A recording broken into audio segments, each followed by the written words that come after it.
Hello, all 12 people who are interested to watch this video and or listen to it on the side while performing other tasks, and welcome to Halo ONIP, or Halo, the Office of Naval Intelligence podcast.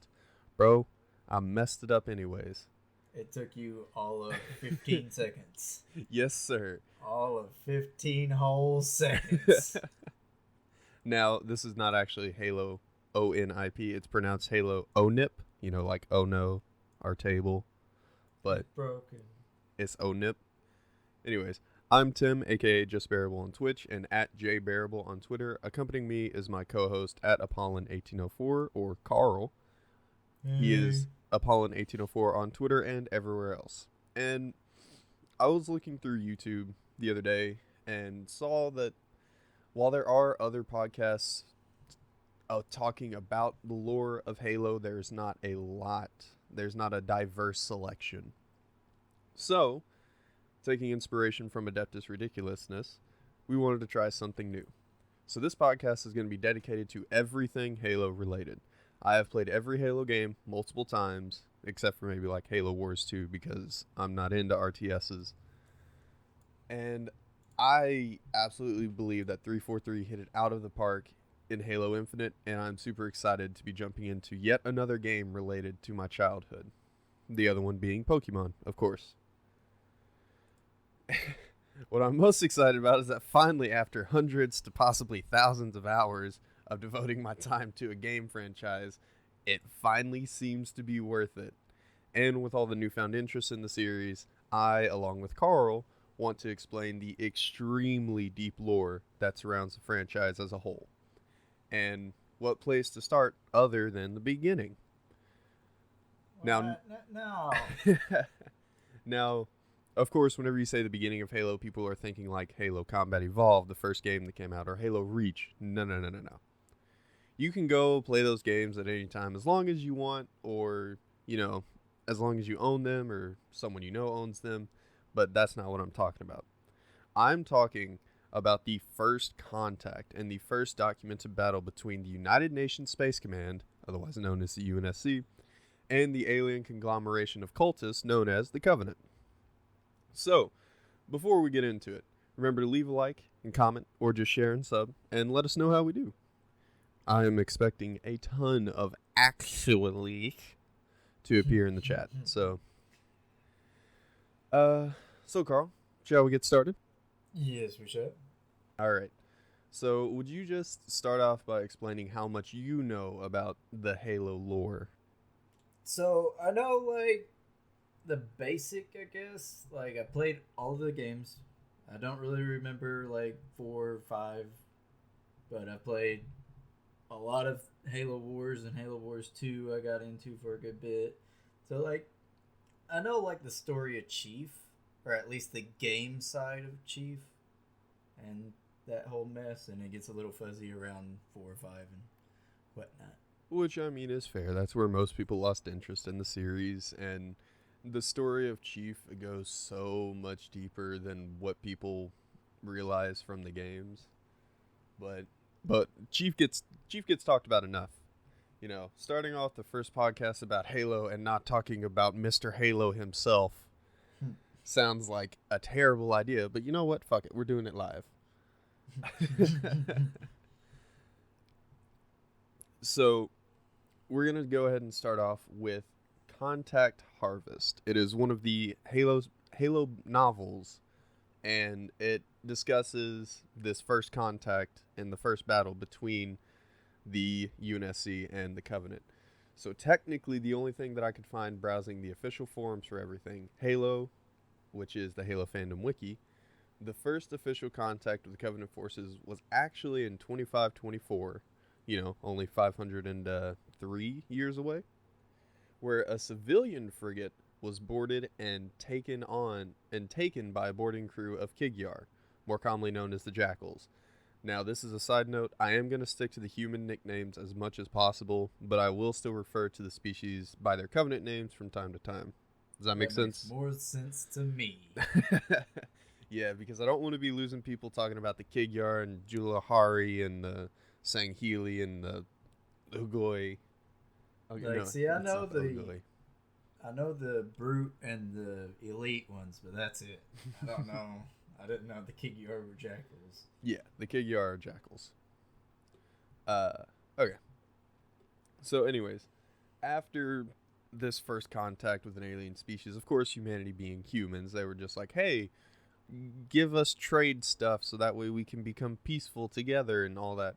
But the prophets, who were also not known as Truth, Regret, and Mercy, but were still high ranking officials within the secular driven alliance, denied peace talks and in turn declared war on humanity, which led to the battle and eventual loss, I'm going to go ahead and just tell you right now, of the planet Harvest. That had to have been a. Hey, wait a minute, that's not fair. I mean, pretty much, like, dude, the technological difference between the Covenant and humanity is insane. It's like I was reading a little bit into it because I was trying to find out, like, the start date and whatnot, and about the Spirit of Fire, how it was a civilian ship that got refitted a year after this, I think, or a year or two after first contact. So No, it's like, haha. it wasn't a year or two after. It was actually I think it was a year before, or it was during, like, the age of that first contact, because it was in the 2520s whenever it got refitted. Yeah, it was, I thought it was 2525, but I may be wrong. I don't think it was 2525. I don't know. I'd have to pull out my other laptop, and that's all the way over there, so I'm not going to grab it right now. Cannot blame. So, the human colony Harvest was in the Epsilon Indy system, which I actually have a map that I now have to reach into my bag and pull out. And you said you were prepared. I was prepared. Not really. Okay. He was prepared, but not for this. Pretty much, dog. Always prepare for it, but it never works. Anyways, so yeah, it's in the Epsilon Indy system. I'm gonna send you a map over Discord here in the next few minutes or so, but just keep that in mind. And like I wrote in the script, I'm just gonna straight up say it. The first known planet to be destroyed by the Covenant was Harvest. So I can't say I'm surprised. right? Especially whenever, like, the wiki was talking about all the technological differences between humanity and everything. It's like humanity had a better understanding of technology and a better way to, like, a better approach to it almost. Like, it was very, very rudimentary because, still combustion engines and what is it, projectile based weaponry instead of plasma. Kinetic type. Yeah. But it was still obviously it was still extremely effective. All right, let's see. Damn it, why won't you let me do that? So it was just something cool that I was just like, hey, that's pretty neat. And this is going to be too large for me to send over Discord. Great. Of course it is. Great. I guess I'll just share it with you in Google Drive later. Okay. But actually, I could probably just Google a map of it. Yeah, you can. So Make it a little easier on us. What system was it again? I'm sorry. The Epsilon Indy system. You can just Google Halo universe map, and the map isn't as well made as, like, some of the Warhammer maps, but it's still pretty decent. It's one of the farthermost UNSC planets. Do what? I said this one has labels. Yeah, you want the one with labels. But the map that I had shown just how different the UNSC controlled space and the Covenant controlled space was.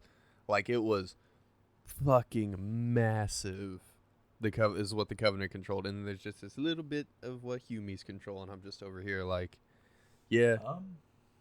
Okay, yeah, this is it. Okay, that's the Epsilon Eridani. No, Epsilon Indy.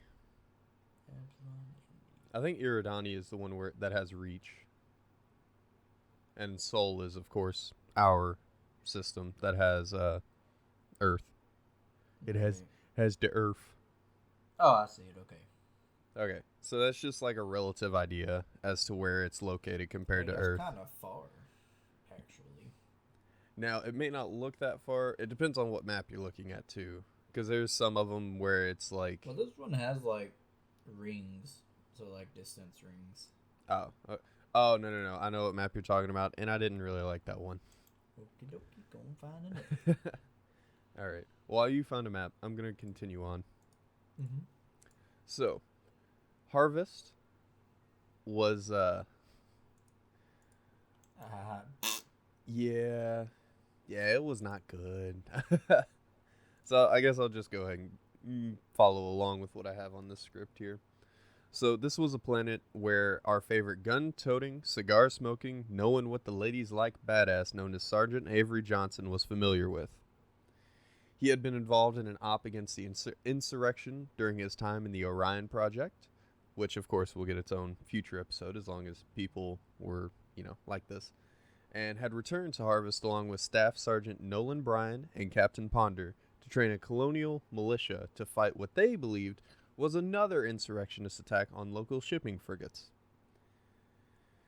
Now, as I stated before, the book Contact Harvest covers like the whole first battle. It doesn't really cover the aftermath, but it covers the whole like first official battle and is a fantastic look at Sergeant Johnson's experience, along with a look through the Covenant, who are attacking the planet to begin with. Of course, it wouldn't be a true fight in Halo War without humanity starting on the back foot and getting the absolute shit smacked out of them. So, I'm just going to go ahead and let you know right now the main Covenant invading forces on the ship, called Rapid Conversion, kind of funny whenever I tell you about how they got the ship Rapid Conversion, were the Jiralhani,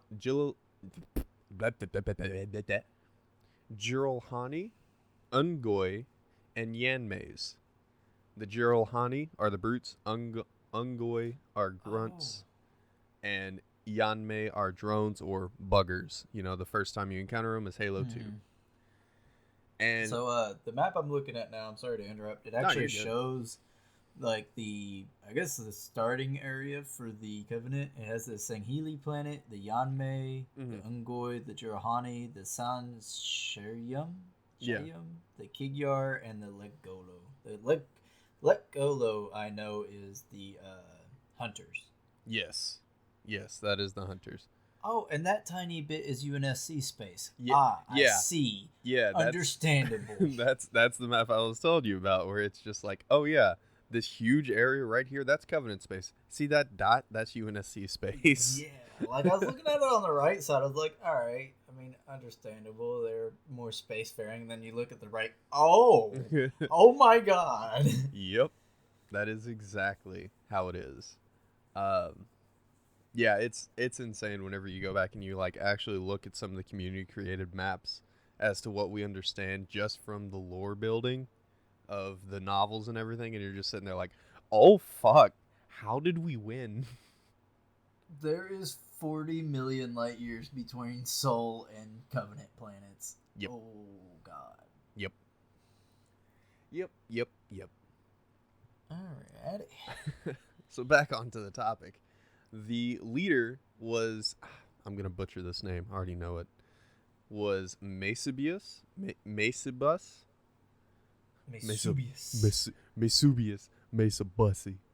You shut up. I'm removing that. That is not allowed. No, you gotta leave it. You gotta leave in the Sussy Baka. Or Bussy Saka. It's the Bussy Saka. Damn it. I'm not good with the memes. I'm not a child anymore. Okay. I'll leave it at that. Mesabus was the brute war chieftain, and was also the uncle of Tartarus. Yeah, that Tartarus. The exact same one that you fight in Halo 2. His first contact with humans was in the first battle against humans. See, so like, me starting off playing Halo CE, of course it was the first one out, I didn't know brutes were like a part of the Covenant from like the beginning of the fight because there weren't brutes in Halo CE. Yeah. So I was like, oh, okay. And then they introduced them in 2, and I was like, ah, shit. I don't like these guys. You said, ah, shit, that's a monkey boy. That's a big monkey. He fast. He go ape, bonk. Ape together strong. He literally bring hammer to fight. He does. Like, He does. But yeah, that's just something that I thought was neat. How they tied in a Halo 2 antagonist into like one of the first contacts between humanity and the Covenant. I was just like, oh, that's just neat. So before we continue, well, yeah, no, go ahead. No, because this is a stupid question for the first episode. Just continue. Ask the question, damn it. Where is the Halo you fight on the first time? Okay, so the first... Or do you know what the installation is called? I think it's installation 04. Okay, then I see where it is on the map. Hold on, I'm gonna double check. Installation 04. Because it's either 04 or 07. 07, I have no idea where it is. Okay, no. It is Halo. It is installation 04. That is the first... It is located in the Soel system in orbit around Threshold, Orion Arm, Milky Way. Yeah, I see where it is on the map. Yes. On the map. It's like deep in Covenant controlled space, isn't it? No, so like the UNSC Outer Colonies area of influence like cuts it off from Covenant space as a okay. But it's not in either space, it's just in empty space. Oh, okay. Well, that's not too It's bad. at least 20 light years from everything. I would still honestly consider it Covenant controlled space because of the Covenant controlling the ring, but semantics. I mean, the UNSC controls all but one planet, all but one of the closest planets, so. Yeah. Yeah. All right.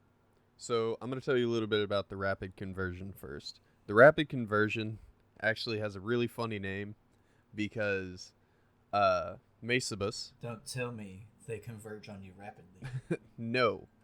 I mean, they do, but no, that's not the reason why. But Mesabus was one of the few brute shipmasters within the Covenant. Because of, because the elites are normally the shipmasters. Yeah, so the elites were the ones that gifted him this ship, the Rapid Conversion. And what did they do to the ship? They fucking stripped it. Because elites hate brutes. So right, yeah. They got it down to where it was just like bare fucking bones. Literally the only thing that he had other than the weaponry that was already attached to the ship was a lift to go up and down to exit and enter the ship from.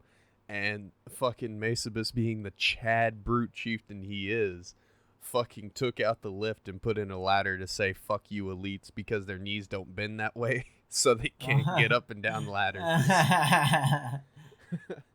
So that's just something I thought was really funny. And the rapid conversion can be like interpreted as, oh, it was changed over from elites to brutes, so the elites stripped it and converted it rapidly. Or it can be based on the fact that Mesabus was such an influential spiritual figure within the Covenant itself that every person who gets on his ship converts rapidly to be more radical within their faith of the Covenant. So that's just something that I thought was neat about the rapid conversion. But anyways, this Covenant ship showed up on the orbital station Tiara outside of Harvest. And they were like, oh shit, this isn't ours. This shit way too advanced. They got stuff we never even seen before. What the fuck's it? Got big fucking shields, dog. Yeah, I was about to say. What is this? What the fuck's this big ass shield that's around the fucking everything. Yeah, all of it. So even though it was a less advanced Covenant ship, it was still so much further than what we had ever could dream of at that time. I will say, the first contact does not start off too bad. It was mostly a peaceful try, at least, talk between Mesabus and the people who were in charge of the base that was where these militia units were being trained. One of them was Captain Ponder, who we discussed earlier, and then the others don't really matter because they die anyways. So They did. they did. Like literally, they die in first contact. So it is what it is. So what the book talks about is everything was going okay until an overeager grunt actually killed Private Oslo. Now, he was a private, and you get to know him a little bit more about him in the book and like how he's always grown up on Harvest and that thing and the other. But in all actuality, the only private that matters in this book is Private Jenkins. So we'll just go ahead and go towards the scuffle. Hang on a second. Yeah, It's that guy? Yeah, that Private Jenkins, the one where you pick up his helmet in Halo CE and watch how everyone died. Not the flood. Yep, the flood. Bro, Jenkins went through some shit, in all honesty. I was about to say, he went through first contact with the flood, with the covenant, like, God. Jenkins was there for the first, and he was there for the last first. But, Jesus. yeah, like looking at the Halo lore, man, humanity gets its shit kicked in so often. It is ridiculous. And I'm just over here like, damn, this shit really do be like the American Revolution, huh? Lose all the battles, but still win the war.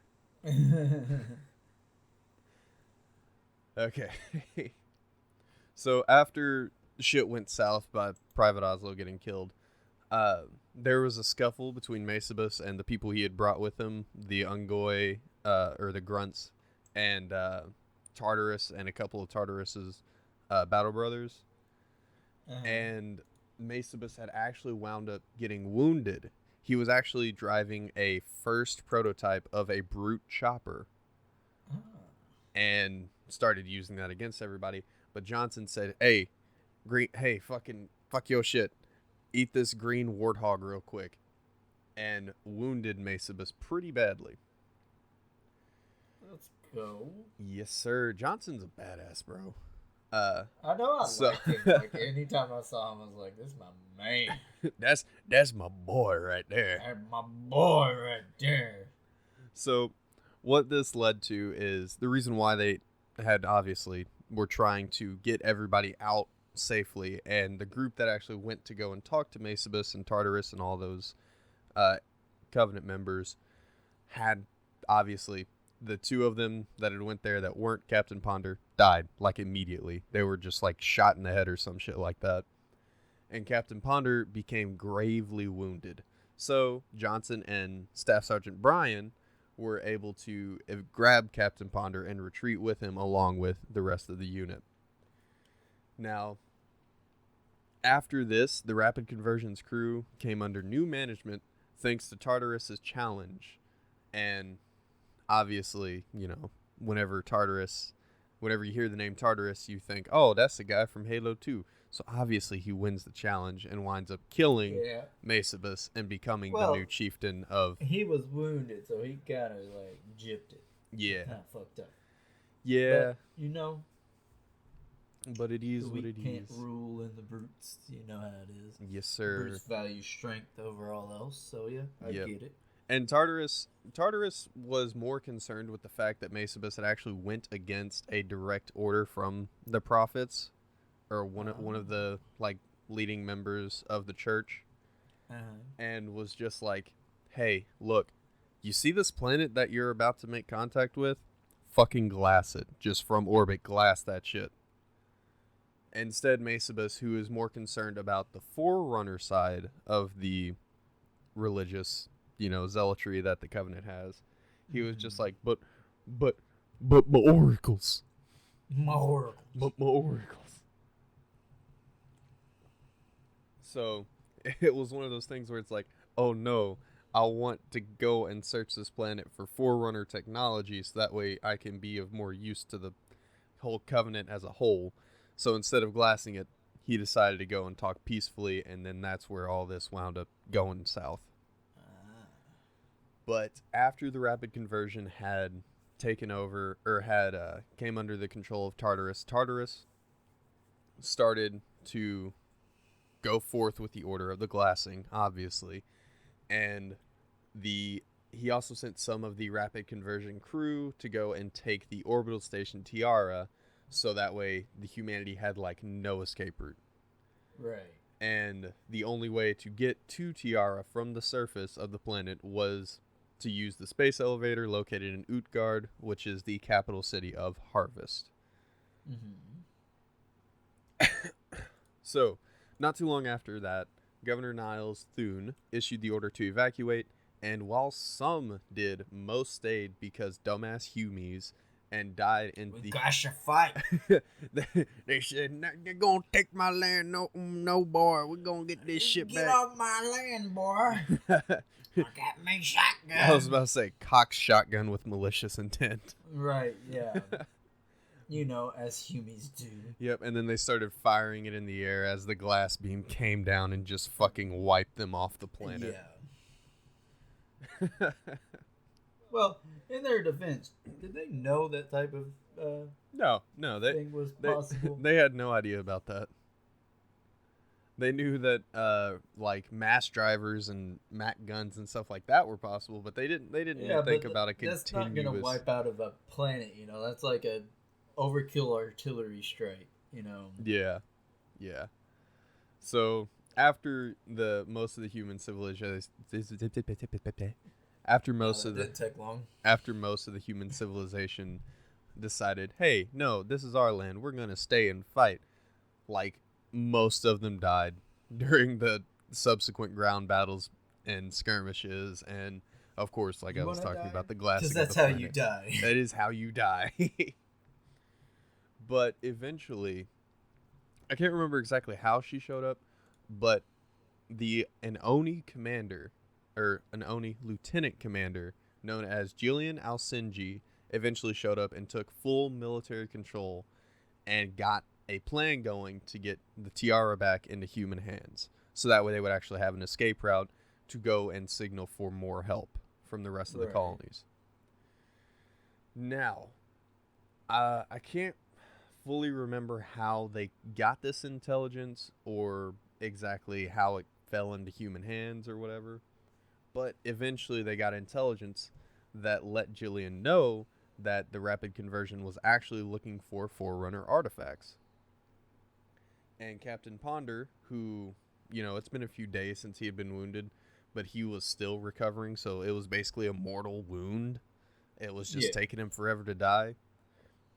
Since he was still wounded from the first fight, he offered to lead this ship of the rapid conversion right into the planet's mass driver and have the planet's AI, known as Mac, just fire and lay into it. How they did this was they created a decoy oracle that the rapid conversion would come and try to grab. Now, of course, oracles are the things like 343 Guilty Spark. Right, yeah. What the humans know as monitors on these installations. Yeah. Yeah, I remember, because in Halo Wars, you actually meet one, kind of, sort of, in the cutscenes. And the Humies refer to it as monitor, and the Covenant refer to them as oracles. Yes. Guess it's that whole religious thing. Yes, that is that whole religious zealotry that absolutely all of the Covenant seems to have.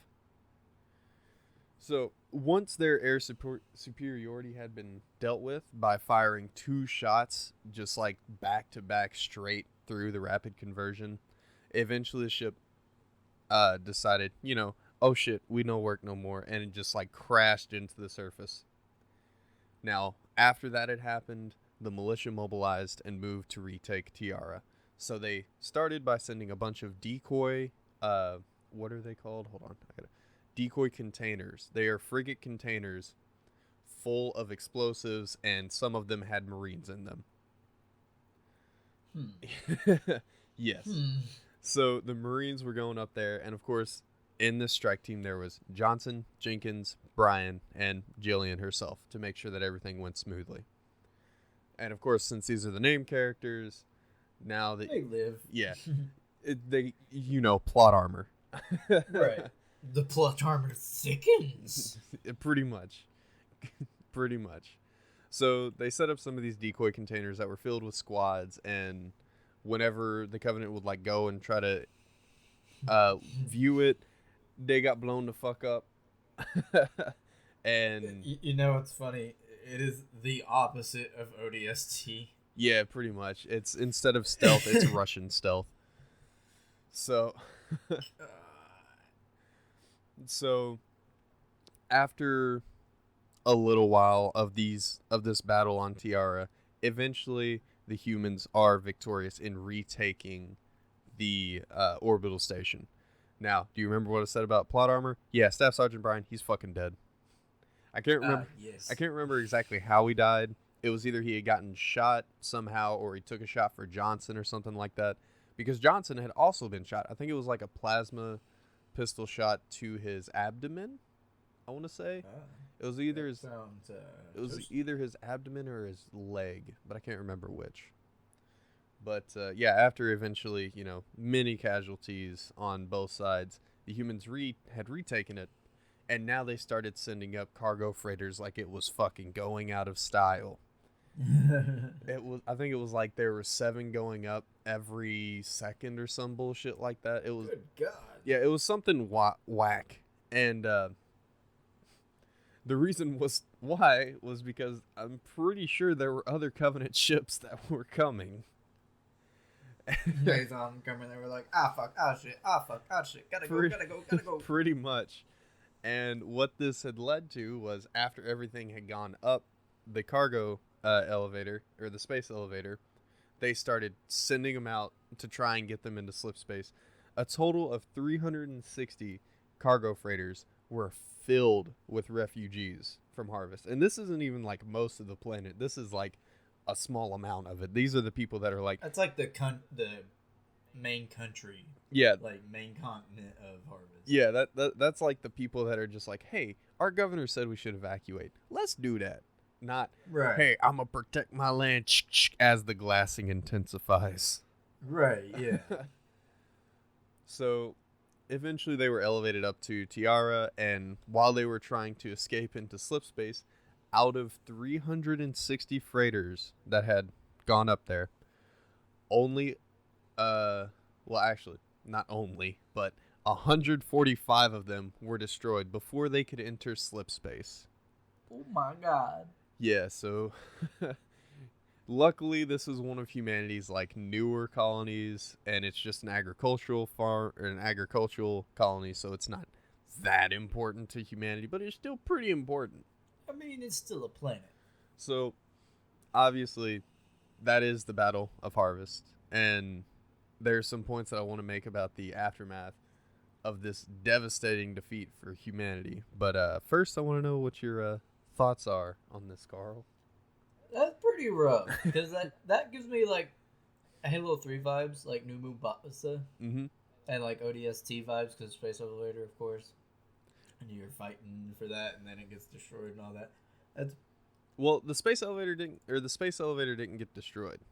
The space elevator was intact. ODST. Well, yeah, in ODST, but I'm talking about. That's what I was referencing to. I know it's intact on Harvest. Because they were still sending stuff up the space elevator, so yeah, that worked. Yeah, I'm surprised they didn't. That's why they broke it in ODST, because they were like, "Hey, wait a minute." Well, no, the reason why they broke it in ODST was because there was a slip space jump inside the city. Oh yeah, it was inside the atmosphere, like I don't know, 100 feet off the ground. Yeah, it was pretty. It was fucking ridiculous, is what it was. Yeah, I'm surprised there wasn't a giant crater that developed around where. I'm surprised it didn't suck the planet in with it. But yeah, that's rough. And like I said earlier, I didn't know the brutes were part of the Covenant from the beginning, because like even in I don't even think they're in the first Halo Wars. I don't think so either. No, they're not, because it was a strike team led by the Arbiter, and of course, he's a Sangheili or an elite. He don't like the brutes. No, I lied. There is brutes. Oh, there are brutes? Okay. Yeah. I mean, yeah, I can still see that. But a lot of the times you don't really see, especially like after the Great Schism in Halo 2, for obvious reasons, you don't really see the elites team up with the brutes that much, unless it's like strictly an order or by choice, for example, with Halo Infinite and the Banished.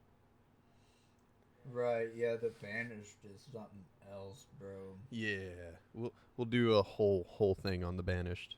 That'll be a fun They're gonna episode. need like a couple episodes, like the Halo Infinite Banished and the Halo Wars 2 Banished, because those are two different Banished. Well, I mean, it's the same Banished, but like, I mean, it is, but they are completely different from one another. Because I tell you what, I played through Halo Wars 2, and I was like, oh, okay. I played through Halo Wars or Halo Infinite, I was like, ah, yes, okay. yeah. So since we've discussed the battle, and there was, it's a quick read. It's like the Halo novels are like for reading comprehension, grade fucking 6 or some shit like that. Mm-hmm. It basically, unless you one of them baby daddies that only have a 4th grade reading level, you're gonna be able to read the book and understand it just fine. And it is a very, very good read. The only thing that I felt was a little bit too much was there was actually a sex scene with Jillian and oh man, our big money man, Mr. Sergeant Avery Johnson.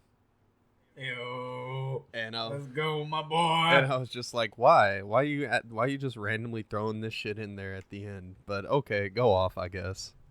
I mean, would you not brag? I mean, she did I'd seem. brag. Yeah, I guess that is true. It was a sergeant hooking up with a lieutenant colonel, so Yep. or lieutenant I'd commander, brag. so even better. But okay, so now we'll talk about the aftermath real quick. There's just a few things I wanted to cover with the aftermath. So in the weeks that followed uh, the planet invasion, and of course, glassing and everything like that, the rapid conversion was repaired and continued glassing the whole surface, along with some other Covenant ships that had shown up. Now, there was actually the Colonial Military Administration, otherwise known as the CMA, went on to investigate why Harvest went silent all of a sudden. And of course, they were expecting insurrectionists because they didn't know that the Covenant existed. Right. But as the CMA Argo, as it was called, was getting closer and closer within the system, Harvest AI Mac was trying to ping the CMA Argo to let them know that there were enemy vessels still within the system, and it's not insurrections. It's just Ah, it's straight up aliens, bro. it's some alien bullshit, bro. I don't get it. They Pre- just showed up one day and fucked our shit up, man. Pretty much.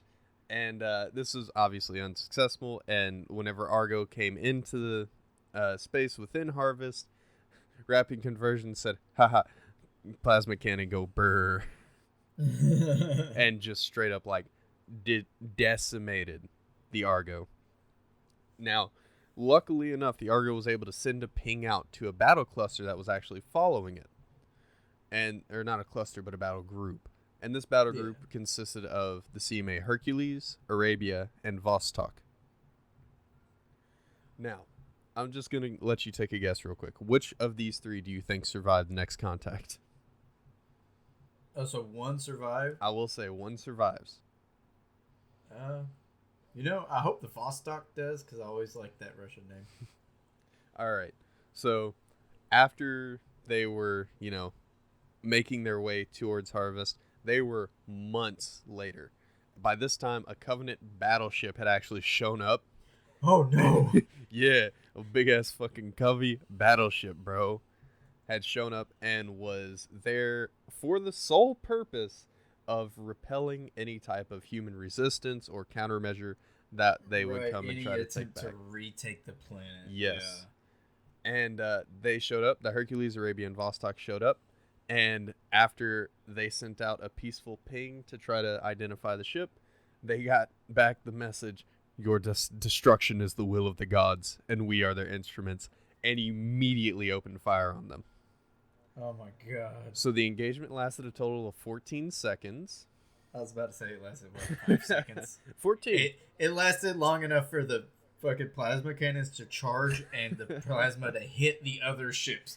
That was all it took. Yep. So the 14-second battle afterwards destroyed the Arabia and the Vostok, No, my boy Vasti. leaving only the CMA destroyer class ship Hercules, which was incredibly badly damaged, and it took weeks for it to literally basically like limp back to Reach, which was the closest shipping planet, closest military base planet. And the Reach just also happened to be the second strongest military presence the UNSC had apart from Earth. So that's why the I wouldn't have guessed that looking at or like playing through Halo Reach. well, Halo Reach actually like it was a big planet that was like made for people to like go into deeper space to explore and colonize there. So Reach out. yeah, so I had to. so what they did is obviously they're like, okay, we need to protect this. There's some insurrectionists. Send the military, and it became extremely fortified against other humans because humans can't stand up to Spartans that easily. However, who can? The Covenant. The Covenant, yes, sir. Unfortunate for us. Which is very, very tragic. But overall, like, in all honesty, the fight that they had on Reach was substantially better than basically every other defeat that humanity had. And that's saying something because, like, at least on Reach, they had a shit ton of Spartan 3s, which they considered replaceable. I was gonna say something else, but I can't think of the word right now. And a few Spartan 2s and things like that, like George Chief was technically on Reach. Hold on. By replaceable, do you mean like replacing the Spartan 3s, or like they can be replaced? I mean, like, Spartan 3s were programmed or were seen as a dispensable unit. Oh, okay. They were not seen like the Spartan 2s where, Spartan 2s are like straight up superhumans. Yes. And Spartan 4s are like jacked up ODSTs. Yes, essentially. Spartan 4s are jacked up ODSTs. Spartan 3s, they think of them as like the they're like the I want to say Tempestus Scions from Warhammer. See, that's what I would put the ODSTs as. ODSTs, they're a step below the Scions because they're still somewhat human. Tempestus Scions actually do have some genetic modification to them. So that's where you get the Spartan 3 influence at least for my perspective. But the main thing about the Spartan 3 program was they decided, hey, we're not going to be kidnapping children.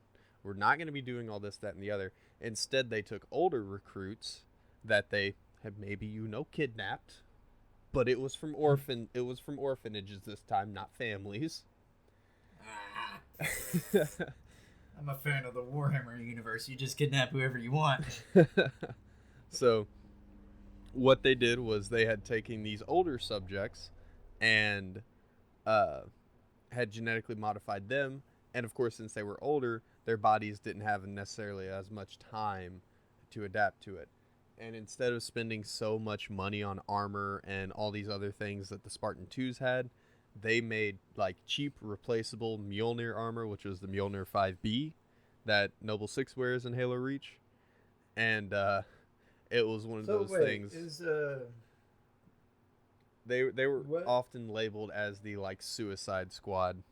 The Spartan 3s were. Noble Team was? No, not Noble Team. But I'm saying like most Spartan 2 or Spartan 3s Oni looked at and they were just like, yeah, you're not going to survive this engagement. So what Spartan was Noble Team? Like what were those 2s, 3s? Most of them were 3s. The only 2 was George. Oh, I didn't know George was a 2. Yep. George. Oh shit, my boy, no. Yep. Noble 5, right? That was George? Yeah, I think so. Yeah, because Noble 1 was Carter, Noble 2 was Kat, 3 was June, 4 was Emil, 5 was George. Yeah. And then 6 is the player character. Yeah. So, like, for example, Noble Six, the player character, there was a previous Noble Six that we actually got to see in the Reach trailer who killed himself to destroy a Covenant vessel or something like that. Hey, wait a minute. That shit seems familiar. Yeah. Uh, so that I'm pretty sure that's how it went. If that's not it, then there's another way that he died that I'm not remembering right now. But that can be covered deeper on the Reach episode. You're gonna get an actually. You're gonna get an actually. Bro, I'm gonna get like fucking 20 actuallys, and I'm okay with that. Hey, bro, it sounds pretty good to me Hey, so far. hey, bro, them YouTube comments be bumping up the algorithm and shit. Shit.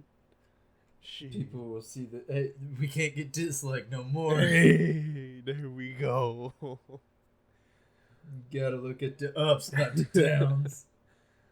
So, yeah, I mean, that's basically the first full contact leading up to the aftermath between the UNSC and the Covenant.